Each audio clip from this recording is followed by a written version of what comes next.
Bonsoir, bonsoir, j'espère que vous allez bien.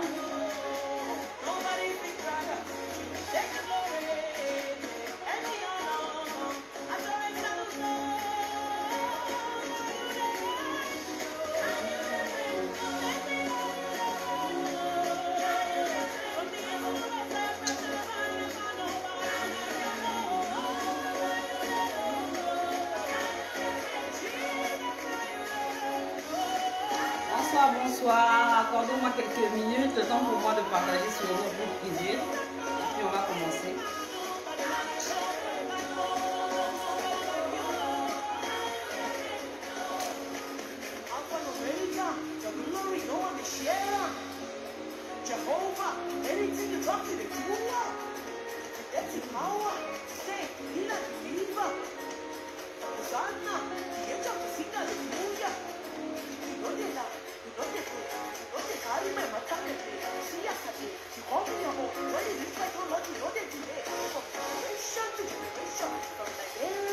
Merci déjà de taguer vos amis. On va parler de comment savoir que Dieu vous aime.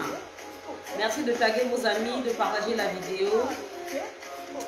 Comme ça, on va parler rapidement du sujet.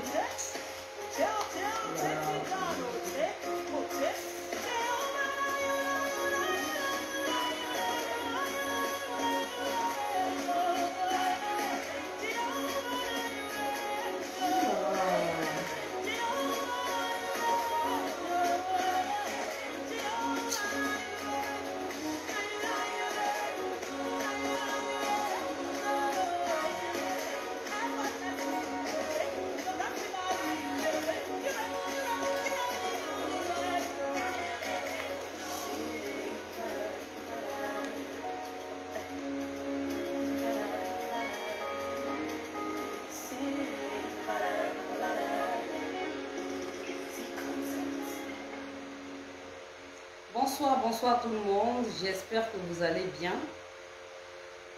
Bonne arrivée sur notre plateforme complètement dédiée à la femme qui désire devenir une meilleure version d'elle-même.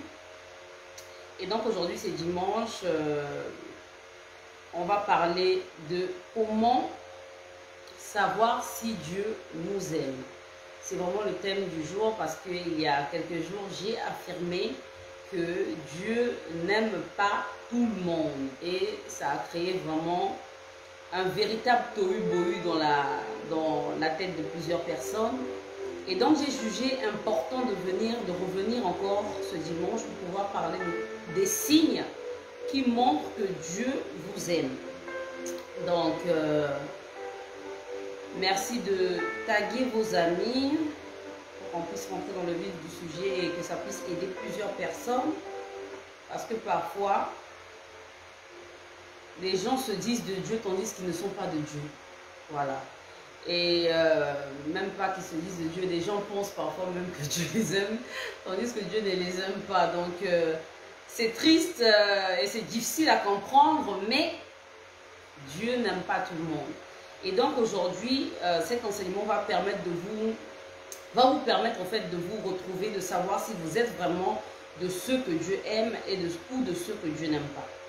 Donc ici, avant de commencer, eh bien, on ouvre par la prière. Donc je vais prier rapidement pour qu'on puisse entrer dans le vif du sujet. Alors, Père éternel du Très-Puissant, je te loue, je te rends grâce, je te remercie Seigneur pour tous tes bienfaits, de nous avoir gardés, protégés durant le long de cette journée, d'avoir permis que ce moment ait lieu. Père éternel, je me dispose à ton Esprit Saint, Esprit de toute intelligence, de toute révélation, Esprit de toute autorité au Père éternel, afin qu'il puisse mettre dans ma bouche les paroles que je dois dire à l'instant que je dois les dire, et que ce soit, Seigneur, je m'aurai inspiré par ton Esprit, au Père éternel, afin d'éclairer à long terme de plusieurs personnes qui nous écoutent, Père éternel, et d'éclairer encore plus ma lanterne, Père éternel. Merci de disposer le cœur de tous ceux qui m'entendront aujourd'hui. Sois loué, sois adoré, Père, aujourd'hui à jamais. Au nom puissant de Jésus-Christ, j'ai prié. Amen. Donc, rebonjour et bienvenue à tout le monde. J'espère que ça va chez vous. Donc, comme je vous le dis, aujourd'hui, nous allons parler. Bonjour, maman Peggy. Merci de m'honorer de ta présence. Si tu peux partager le live, vraiment n'hésite pas. Donc aujourd'hui, nous allons parler de comment savoir si je suis de ceux que Dieu aime. C'est vraiment difficile à accepter pour plusieurs personnes. Le fait que Dieu n'aime pas tout le monde, parce qu'on dit oui, Dieu a donné son fils, il a tant aimé le monde qu'il a donné son fils unique et toutes des choses comme ça, que Dieu aime tout le monde et toutes des choses comme ça. Et moi, je viens vous affirmer que Dieu n'aime pas tout le monde. Je vais vous le prouver à la fin de cette exhortation, mais le plus important pour nous aujourd'hui, c'est de savoir comment savoir si je suis aimé de Dieu. Ok? Et donc, j'ai noté environ 13 signes qui vont vous aider à vous identifier, qui vont vous aider à savoir si véritablement vous aimez, Dieu vous aime en fait. Bonsoir maman Royal, j'espère que tu vas bien. Ça fait 2 jours que je vous parle de toi. J'espère vraiment que tu vas bien. Donc, je vais aller rapidement parce qu'aujourd'hui, il n'y a pas un passage biblique phare. On va parcourir rapidement la Bible. Ok, je vais simplement affirmer des choses et vous donner les preuves de ce que j'affirme dans la Bible, ok? Et prendre peut-être certains exemples selon que l'Esprit Saint va me guider. Et donc, le premier signe qui va vous permettre de savoir si vous êtes de ceux que Dieu vous aime, se trouve dans Deutéronome 23, 5. Bon, ça c'est l'un des signes seulement que je veux lire, le reste je vais juste citer.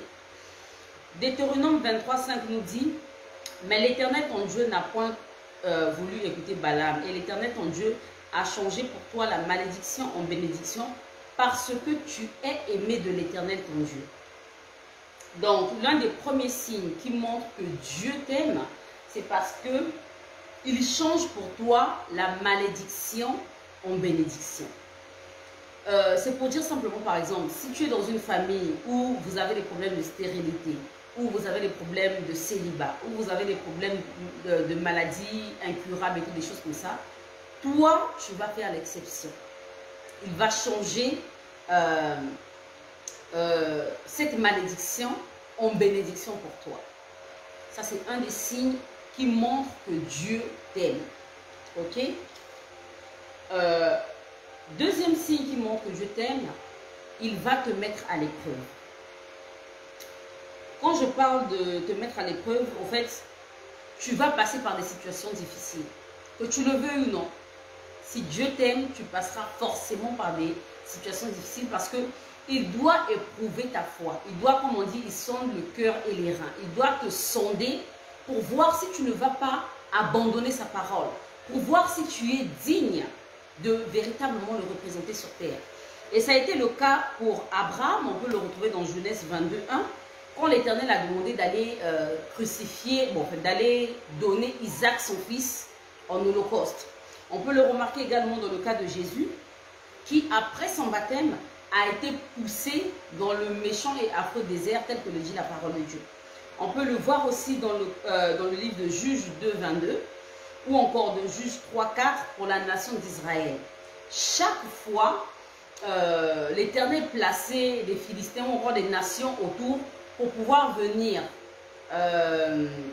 mettre à l'épreuve la nation d'Israël, simplement parce qu'il aimait la nation d'Israël. Donc, quand tu es aimé de Dieu, que tu le veuilles ou non, il te mettra à l'épreuve pour pouvoir sonder ton cœur, pour pouvoir voir si vraiment tu es digne de le représenter valablement. Ok? J'espère que vous prenez vos stylos et vos bibles pour noter les références pour que vous puissiez aller vous-même lire ce que je suis en train d'affirmer. Parce que c'est vraiment ça le but. Le plus important, c'est vrai, je dis des choses, mais comme le dit la parole de Dieu, quand vous entendez quelqu'un prêcher, il faudrait vous-même avoir la Bible auprès de vous pour pouvoir vérifier si cette personne, si ce qu'elle dit est véritablement fondé, est véritablement vrai. Donc, le troisième signe qui montre que tu es de ceux que Dieu aime, c'est que l'ange de l'Éternel ou encore Dieu lui-même se révèle à toi et parfois aussi à tes parents. Ok? Il peut se révéler à toi en songe, il peut se révéler à toi en vision, il peut se révéler à toi par une voix audible. Ok, on peut le voir dans le livre de Exode 3, 2 pour le cas de Moïse, avec le buisson ardent. L'Éternel s'est révélé à Moïse. L'Éternel, Genèse 15, 1, pour le cas d'Abraham. Il s'est également révélé à Abraham. Dans le cas de Salomon aussi, il a eu une vision. On peut le voir dans 1 Roi 6, 11 ou dans 2 Chroniques de 1 à 7. Pour le cas de Samuel, c'était audible. On peut le lire dans 1 Samuel 3 au verset 8, ou quand Samuel était endormi dans la maison, à l'église au fait, et il a entendu l'ange de l'Éternel l'appeler 3 fois. Donc 3 fois il s'est déplacé, il est allé vers Élie pour demander si Élie, le sacrificateur, l'avait appelé. Et donc quand il est allé la 3e fois, Élie lui a fait comprendre que, Élie a compris que c'était l'ange de l'Éternel qui était en train de l'interpeller. Et il a dit à Samuel, prochainement quand tu iras, dis, parle Seigneur, ton serviteur écoute. Et ça, j'aimerais profiter pour faire un petit commentaire dessus. C'est que chez nous, en Afrique, généralement, quand on dit souvent aux enfants, non, si tu entends une voix bizarre, une voix qui t'appelle, il ne faut pas répondre, surtout la nuit, il ne faut pas répondre, c'est des sorciers. Et en soi, ce n'est rien d'autre que l'ignorance. Pourquoi? Moi, ça m'est déjà arrivé à un de mes enfants, qui une nuit, pendant que j'étais au salon avec mon mari, l'enfant est venu à 3 reprises pour venir nous demander si on était en train de l'appeler. Et heureusement pour moi, je connaissais la parole de Dieu et je lui ai dit, si tu entends encore la voix, dis, parle Seigneur, ton serviteur écoute. Ce sont des petites choses que nous ignorons, tandis que ce sont des manières de Dieu de se manifester au fait. Donc pour savoir si Dieu t'aime, eh bien, tu peux expérimenter cela dans ta vie. L'ange de l'Éternel ou encore Dieu lui-même peut se révéler à toi. 4e signe, Dieu crée une alliance avec toi. On peut le voir dans la vie de Jacob, Genèse 15, 18, dans la vie d'Abraham, Genèse 15, 18, dans la vie de Jacob, dans le cas du peuple d'Israël, Deutéronome 29, 1, dans le cas de Noé également. En fait, il y a beaucoup de cas, j'ai pris vraiment certains cas parce que franchement, il m'a fallu vraiment parcourir toute la Bible pour vous faire cet enseignement. Donc, si Dieu t'aime, si tu es de ceux que Dieu aime, il va forcément à un moment de ta vie créer une alliance avec toi. Une alliance, c'est quoi? Il va te dire, tu fais ça pour moi, je fais ça pour toi. Et on s'entend sur ce deal, en fait. C'est un deal qu'il va créer avec toi simplement. Donc là, c'est le 4e signe qui montre que vous êtes de ceux que Dieu aime. Le 5e signe, il change ton nom ou te donne un nom révélé. Il peut arriver à un moment de ta croissance spirituelle où l'Éternel change ton nom. Ok? C'est comme pour le cas d'Abraham, qui est devenu Abraham. On le voit dans Genèse 17, 5. De Sarah, qui est devenue Sarai. On le voit dans Genèse 17, 15. De Jacob, qui est devenu Israël. Genèse 32, 18. De Saul, qui est devenu Paul, dans Actes 13, 9. De Simon, qui est devenu Pierre. De Jacques et Jean, qu'on appelait Boanerges, qui voulait dire fils du tonnerre. Et ça, c'est dans Marc 13, 17. Donc, l'un des signes qui montre que Dieu t'aime, c'est qu'il va changer ton nom. Et quand il change ton nom, il te donne le nom de l'Esprit qui va désormais t'animer. En fait, c'est comme ça qu'on peut le dire ou comme ça qu'on peut le comprendre en fait. Soit il change ton nom quand tu es adulte, comme ceux que j'ai cités ici, soit il te donne un nom révélé. Avant ta naissance, comme ce fut le cas pour Jean-Baptiste et pour Jésus-Christ, on peut le voir pour Jean dans Luc 1, 13 et pour Jésus-Christ dans Luc 2, 21, ou encore comme c'était le cas pour Salomon, quand il est né, David a donné Salomon à Nathan et Nathan a donné un nom qui venait de l'Éternel qui était celui de Jédidja. Ok? Ça, c'est le 5e signe qui me prouve que tu es de ceux que Dieu aime. Le 6e signe qui prouve que tu es de ceux que Dieu aime, c'est qu'il te donne une mission. une mission claire. Comme il a donné la mission à Jacob dans Genèse 35:1, comme il a donné la mission à Noé pour faire l'arche, comme il a donné la mission à Jonas, par exemple, pour aller prêcher à Ninive, il te donne une mission. 7e signe, il te forme selon ta mission. Très important. Selon ta mission, il faudra que tu sois attentif à ce que tu vis, parce que tout ce que tu vivras sera une leçon, ce seront des leçons que tu vas compiler pour comprendre ta mission de vie.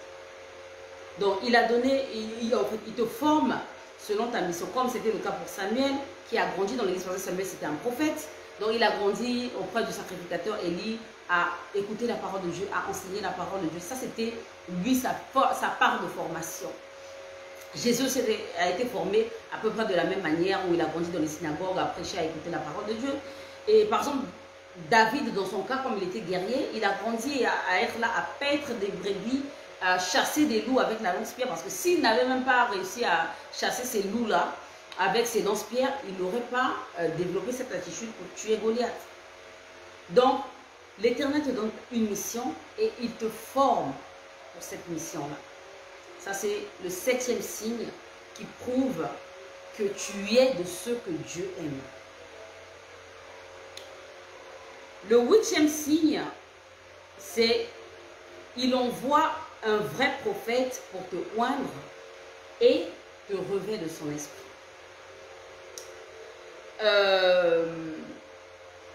Dans le cas de David, par exemple, David, il a fallu que Samuel, on peut le trouver dans 1 Samuel 16, il a fallu que Samuel le prophète puisse venir oindre David. Donc parfois, il peut arriver que dans ta vie, tu ignores tes capacités spirituelles, tu ignores ton appel, tu ignores qui tu es, tu ignores qui tu seras complètement. Mais Dieu va se révéler à un prophète, à un vrai prophète, parce qu'il faut que je précise. Il va se révéler à un vrai prophète et il va dire au prophète là que ce fils-là, c'est mon fils. Il faut que tu puisses aller loindre pour que je puisse le revêtir de mon esprit. Donc parfois, il y a passation d'onction. Parfois, ça agit comme ça, il faudrait qu'il y ait une passation d'onction. Donc, un prophète vient t'oindre et tu es revêtu de l'esprit. Donc, tel que c'était dans le cas de David, après avoir reçu l'onction de Samuel de la corne, il a été revêtu du Saint-Esprit.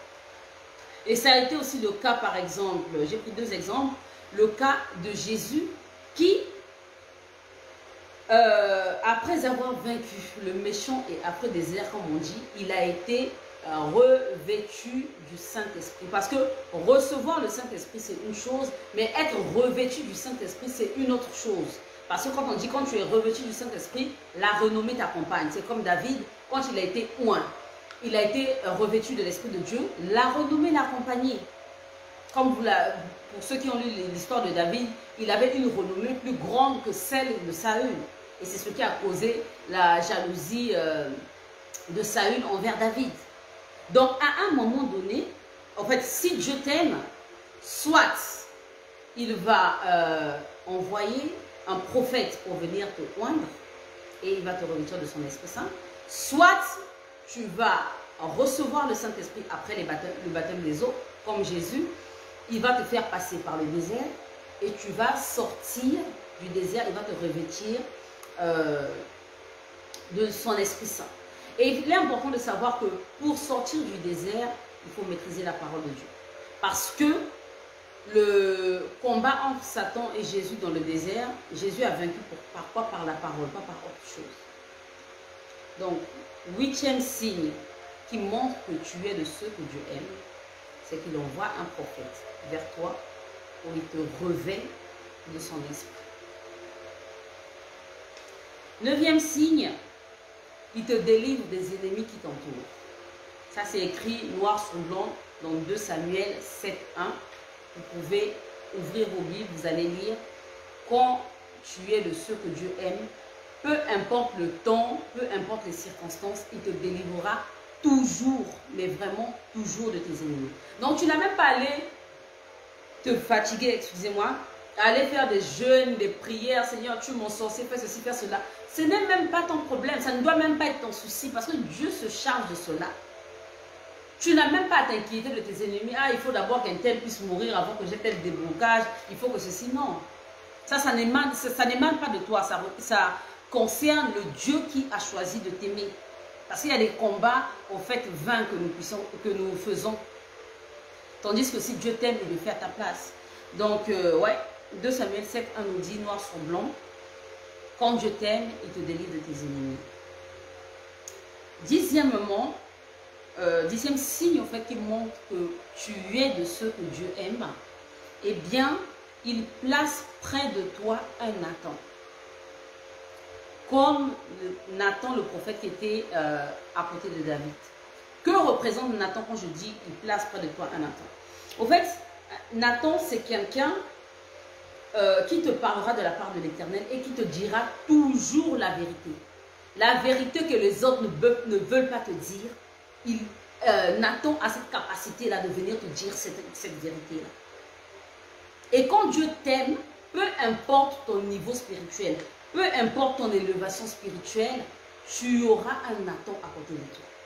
Tu ne vas pas faire cavaler seul, genre oui, il me parle seulement à moi, je n'écoute personne. Il y aura toujours quelqu'un pour te dire, là tu as fauté, là tu as fauté. Et c'est aussi la voix de Dieu.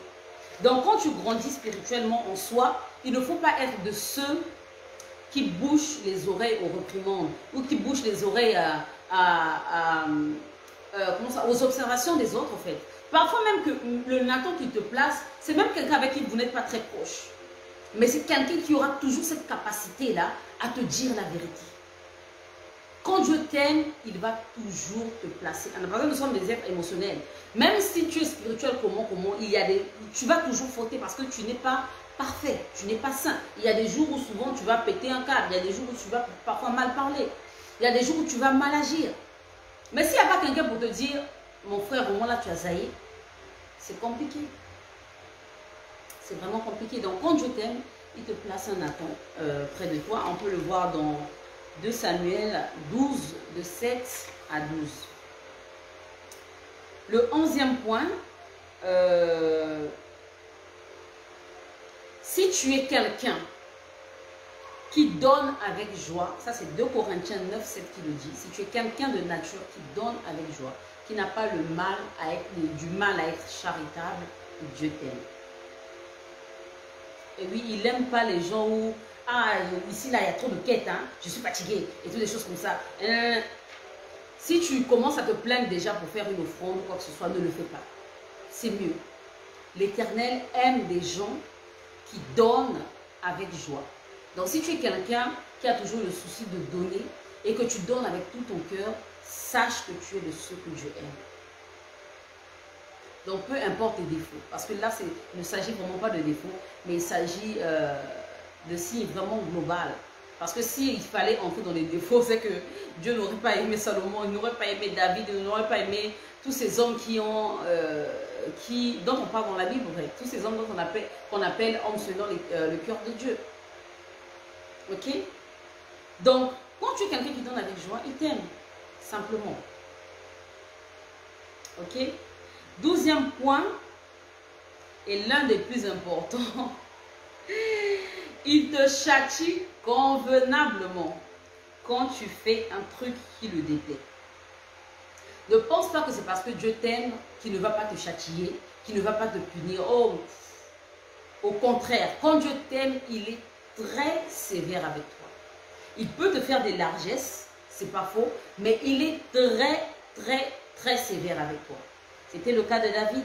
Quand il allait prendre la femme d'Uri, je pense que c'est Bathsheba, je sais pas. Ouais. Quand il allait prendre la femme d'Uri et qu'il a tué Uri, la Bible nous dit que cela déplut à l'Éternel. Et on a vu comment il est passé à travers Nathan pour dire à David que ça ne m'a pas plu. Et à cause de cet acte, la malédiction va rentrer dans ta maison. Donc il a cité les différentes malédictions là. Et pourtant, la Bible dit David, homme selon le cœur de Dieu. Mais malgré qu'il était homme selon le cœur de Dieu, Dieu ne l'a pas zappé, quoi. Quand il a chié, Dieu l'a frappé correctement. Et ce qu'il a dit s'est accompli. C'était pareil pour le cas de Moïse. Et pourtant, il a délivré le peuple d'Israël. Mais à cause du fait qu'au lieu de parler au rocher, il a frappé au rocher, l'Éternel a dit, tu ne rentreras pas dans la terre promise. Il a multiplié par 0 tout ce que le pauvre Moïse avait déjà fait. Et c'est ce qui est arrivé. Il a vu la terre promise de loin. Il n'est pas rentré dedans. Donc, quand Dieu t'aime, il est extrêmement sévère avec toi. Extrêmement sévère. Ah, ça, franchement, il faudrait vraiment que vous puissiez noter ça dans votre cœur. Plus il t'aime, plus il est sévère parce qu'il veut que tu sois un exemple. Et 13e, le dernier point que j'ai noté, il t'aime parce que tu aimes Jésus et que tu crois que Jésus vient de lui. Ça, c'est dans Jean 16, 27. Et quand je parle d'aimer Jésus, c'est pas d'aller à l'église, comme je le dis toujours, de chanter à la chorale, de prêcher ou quoi que ce soit. Aimer Jésus, c'est... comment je peux lui dire ça? C'est revêtir ses caractères. C'est se calquer à lui. Aimer Jésus, c'est pas dans la bouche, c'est dans les actes. Il ne peut pas te dire quelque chose et tu vas faire le contraire. Parce qu'en soi, quand tu es en couple, par exemple, ton mari va te dire, je ne veux pas que tu traînes avec elle, tu traînes avec elle. Tu vas t'exécuter. Pourquoi? Parce que tu l'aimes et tu ne veux pas le perdre. C'est pareil avec Jésus. Il te dit, je ne veux pas ça, tu ne fais pas. Je ne veux pas si tu ne fais pas. Si tu transgresses sa loi ou ses commandements, pour lui, tu ne l'aimes pas. Donc, aimer Jésus dont je parle ici, c'est par les actes. Si tu aimes Jésus, Dieu t'aime. Ok? Donc, voilà les 13 signes que j'ai pu noter qui vont vous permettre de vous situer pour savoir si vous êtes de ceux que Dieu aime. Et vous allez voir que ces signes-là ne sont pas, c'est pas au nom, il faudrait que tous les signes se rassemblent sur une même personne. Non, c'est pour cela que là, c'est là où on sent maintenant la différence entre les élus, entre les enfants, entre les appelés, entre les choisis. Tout ça là. Parce que plus tu rentres dans certaines catégories, plus l'amour est plus grand. Moi, je ne sais pas pourquoi les gens se sentent offusqués quand je dis que Dieu n'aime pas tout le monde. Parce que c'est écrit dans la parole de Dieu. C'est écrit dans la parole de Dieu. Et je vais lire juste 2 passages pour vous faire comprendre que Dieu n'aime pas tout le monde. Ecclésiaste 5 au verset 4 nous dit quoi? Lorsque tu fais un vœu à Dieu, ne tarde pas à l'accomplir, car il n'aime pas les insensés. Accomplis le vœu que tu as fait. C'est écrit noir sur blanc. Dieu n'aime pas les insensés. Maintenant, si vous ne connaissez pas les insensés, c'est qui? Ben, je vais vous faire un autre enseignement un jour pour vous dire c'est qui les insensés. Quand tu es un insensé, Dieu ne t'aime pas. C'est écrit noir sur blanc. Arrêtez d'avoir une image de Dieu qui est seulement genre doux, qui est seulement, il aime seulement, il est seulement bon et tout. Non, autant il est bon, autant il est mal, que ça choque quelqu'un. C'est lui qui a créé l'arbre de la connaissance du bien et du mal. S'il est le Tout-Puissant, pourquoi ça vous écoeure de savoir qu'il y a une partie de mal en Jésus-Christ, en Dieu? Pourquoi ça vous écoeure? Sinon, en quoi il sera le Tout-Puissant?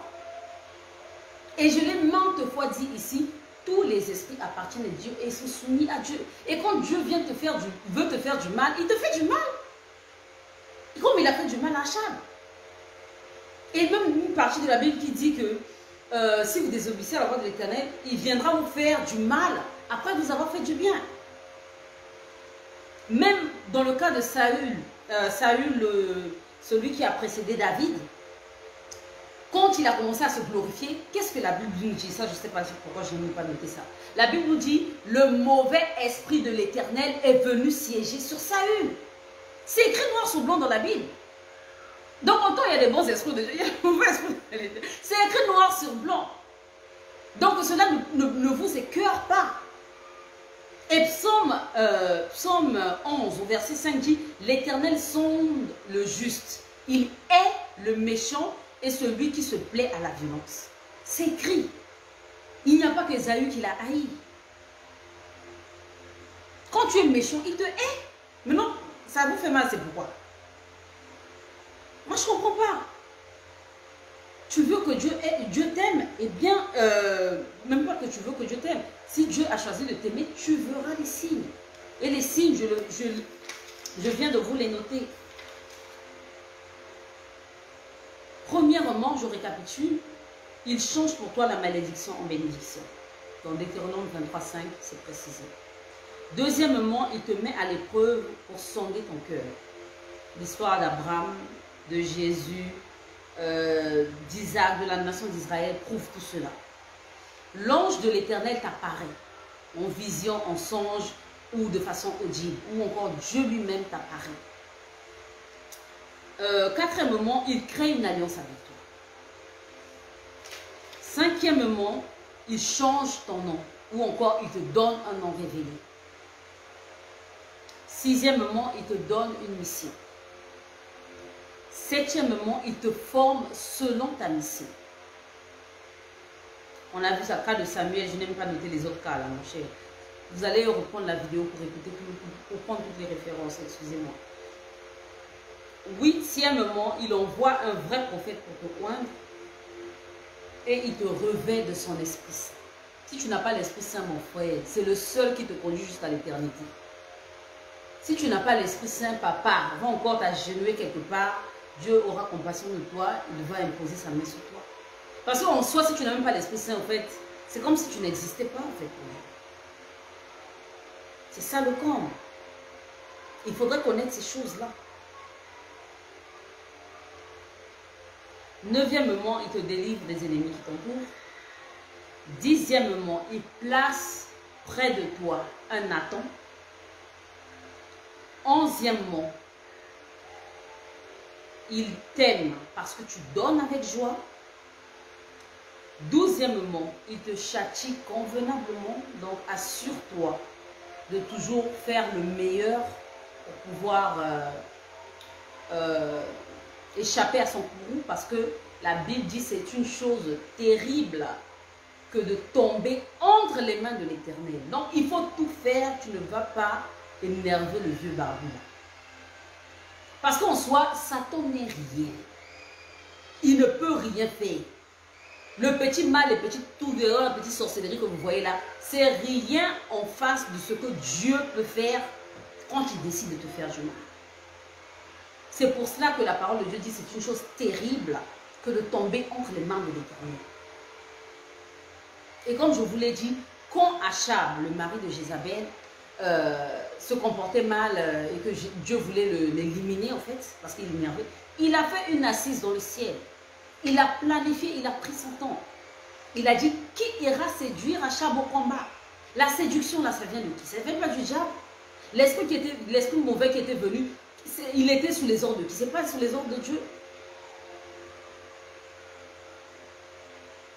Apprenez à comprendre la souveraineté de Dieu. De la même manière dont... de la même manière dont ça peut t'arriver d'ailleurs quelqu'un là, mon cher. Si nous les hommes, créés à l'image de Dieu, on peut arriver à haïr quelqu'un, c'est Dieu lui-même de qui on tire toute la nature là, qui ne peut pas haïr quelqu'un. Il ne va pas t'haïr pourquoi? Toi tu es insensé, il ne va pas t'haïr pourquoi? Donc, bref, voilà les 13 points que j'ai notés qui vous permettront de vous situer. Le dernier, on fait oublier, il t'aime parce que tu aimes Jésus. Et aimer Jésus, comme j'ai dit, ce n'est pas la parole, c'est les actes. Donc voilà les 13 points que j'ai voulu vous partager aujourd'hui pour vous permettre de comprendre si vous êtes de ceux que Dieu aime. Mais si vous êtes des insensés, si vous êtes des hommes violents, des méchants, ils ne vous aiment pas. Vos tronches l'énervent. Voilà. Maintenant, si tu ne sais pas c'est quoi un insensé, tu me dis. Un autre dimanche, je vais venir t'expliquer. Un insensé, là, tu vas savoir pourquoi tu es aussi insensé, tu penses que tu es enfant de Dieu, mais tu sais. Si tu ne sais pas c'est quoi un insensé, tu me dis, je vais venir te dire c'est un dimanche, t'expliquer tout ce qui caractérise l'insensé. Parce que tout est dans la vie. Ok? Donc voilà ce que j'avais à partager aujourd'hui. Je ne sais pas si vous avez des questions particulières, je ne pense pas. Je ne pense pas qu'il y ait des questions. Donc voilà ce que je voulais vous partager aujourd'hui. Si vous avez des questions, je vous écoute. Mais au cas contraire, je vais faire ma dernière prière. Et ensuite, je vais vous laisser. Est-ce qu'il y a des questions? Je vais mettre 2 minutes.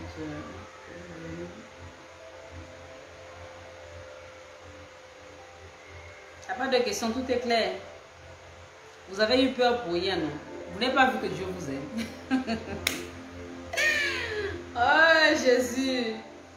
Prenez l'Éternel au sérieux. Faites de l'Éternel vos délices. C'est pas compliqué. Apprenez à chercher Dieu vous-même. Ne vous basez pas sur Chani a dit. C'est pour ça que chaque fois que je fais des enseignements, je vous dis prenez vos Bibles comme ça. Vous-même vous allez lire, vous-même vous allez voir. Ne vous basez pas sur Chani a dit, sur pasteur Mohamed Sanogo a dit, pasteur Intel a dit, pasteur... Faites aussi l'expérience de Dieu vous-même. C'est important. Parce que Dieu marche avec chacun de nous d'une manière différente. Donc prenons Dieu au sérieux. Prenons Dieu au sérieux. Et travaillons à ne pas être des insensés. À ne pas être fermés à la parole de Dieu, à la connaissance, à toutes ces choses. Si vous ne connaissez pas les insensés, c'est qui vous me dit, je vais venir vous dire qui sont dans la catégorie des insensés. Et les insensés, Dieu ne les aime pas. C'est écrit noir sur blanc. Tu veux que Dieu t'aime, ne sois pas un insensé. Ok? Donc voilà ce que je voulais partager.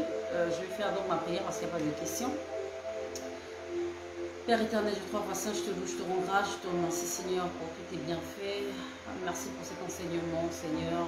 Place cela, Seigneur, dans le cœur de tes enfants, sur la table de leur cœur, au Père éternel, et que cet enseignement tombe sur les terres fertiles, au Père éternel, afin qu'ils puissent produire du bon fruit, Seigneur. À tous tes enfants qui se sont égarés, à tous tes enfants, Seigneur, mon Dieu, mon roi, qui sont parfois méchants ou quoi que ce soit, Seigneur, parle-les, Seigneur, afin de leur amener vers toi, vers le bon chemin, Père éternel, afin qu'ils puissent bénéficier de l'amour inaltérable que tu as pour nous. Père, merci pour tout ce que tu fais. Sois loué, sois adoré aujourd'hui à jamais. Dans le sang de Jésus-Christ, j'ai prié. Amen. Donc, merci à tous de m'avoir suivi. Faites-nous les enseignements sur les insensés, s'il vous plaît. Ah, vous êtes gourmands ici. Il n'y a pas de souci. Je vais le faire peut-être le mois prochain, décidément, parce que normalement, le dimanche prochain, c'est moi qui passais. Je ne devais pas passer ce dimanche, mais le pasteur Pérez a eu un contretemps. Donc, selon que Dieu me permettra, mon prochain thème, certainement, ça sera sur ça. Qui sont les insensés? Comme ça vous permettra quand même de vous situer et de sortir de cette marge de personne. Parce que si tu es dans cette marche, bah, Dieu, il ne t'aime pas. Et puis voilà quoi, il n'a que faire de toi. Et il utilise, comme on dit, il utilise même des nations pour protéger lui, sa nation. Donc, il peut te mettre dans la foule. On dit souvent, non, il y a telle catastrophe qui s'est passée dans tel endroit. Il y a tant de morts et tout, des choses comme ça. Parfois, moi je dis toujours, tout ce qui se passe ici-bas sur terre, il y a toujours la main de Dieu derrière. Et en fait, la souveraineté de Dieu est tellement simple que les gens ont du mal à la comprendre. Elle n'est même pas compliquée en fait. Parce que si pour toi, Dieu est vraiment le Tout-Puissant, tu n'as pas de mal à comprendre qu'il est le chef du bien, il est le chef du mal. Sinon, il ne serait pas tout-puissant. S'il ne peut pas faire du mal, c'est qu'il n'est pas tout-puissant. Autant il peut faire le bien, autant il peut faire le mal. Et il faut le comprendre. Il faut le comprendre. Bonsoir, mon oncle, j'espère que tu vas bien, ça fait longtemps. Donc, pour ceux qui viennent de nous rejoindre, prenez la peine de resuivre la vidéo en replay. Vous aurez 13 signes qui montrent que vous êtes de ceux que Dieu aime. Ok? Et rappelez-vous du signe qui dit que il te châtie. Ce n'est pas parce que tu es quelqu'un que Dieu aime qui va te laisser faire tout ce que tu veux. Vous avez vu le cas de David, comment la malédiction est rentrée dans sa maison parce qu'il a pris la femme du roi. Donc, voilà un peu. Merci d'avoir été là. Que Dieu nous garde. Je reviendrai une prochaine fois pour faire un enseignement sur les insensés. Effectivement, nous sommes beaucoup religieux et peu spirituels, malheureusement. Malheureusement, et c'est vraiment triste. Parce que moi, je dis toujours que la spiritualité est complètement différente de la religion. Et en soi, les Africains, on peuple les églises parce que nous sommes religieux, mais pas parce que nous sommes spirituels. Parce que plus tu es spirituel, plus ta vie spirituelle ne se conforme plus aux églises. C'est trop bref, c'est complexe. Mais la spiritualité n'a rien à voir avec la religion. Rien. La spiritualité, c'est une marche personnelle. C'est une marche personnelle. Tu prends le temps de te former quand tu es encore bébé spirituel. Après, tu grandis. Après, tu fais ton expérience personnelle. La spiritualité, c'est l'expérience personnelle. Parce que quelqu'un va venir te dire, comme je le dis souvent, hein, on ne parle pas aux morts. Par exemple, le don de parler en langue, ça n'existe pas. Parce que la personne qui dit que le don de parler en langue n'existe pas, que c'est faux, c'est du blabla, c'est parce que la personne n'a pas expérimenté ça. Donc tu ne peux pas condamner cette personne-là de ce qu'elle soit limitée. Toi qui, par exemple, expérimente le parler en langue. La spiritualité, c'est l'expérience personnelle. Moi, je sais que le parler en langue existe. Je sais qu'écrire en langue existe.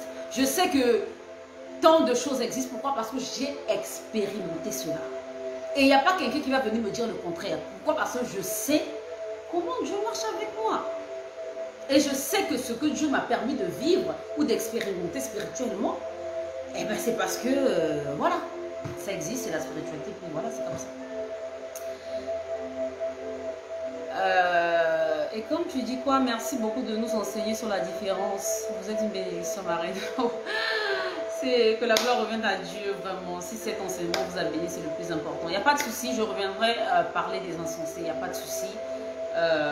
Je suis là pour ça, pour servir. Et j'espère que parmi vous, il y aura aussi des gens disposés à servir parce qu'il y a plus de plaisir à donner qu'à recevoir. Et en soi, quand tu sers les autres, eh bien, l'Éternel te bonifie toi-même. En fait, tu grandis encore toi-même spirituellement. Ok? Donc voilà, j'ai trop parlé. Portez-vous bien, que Dieu vous garde. Et à la prochaine. Bye.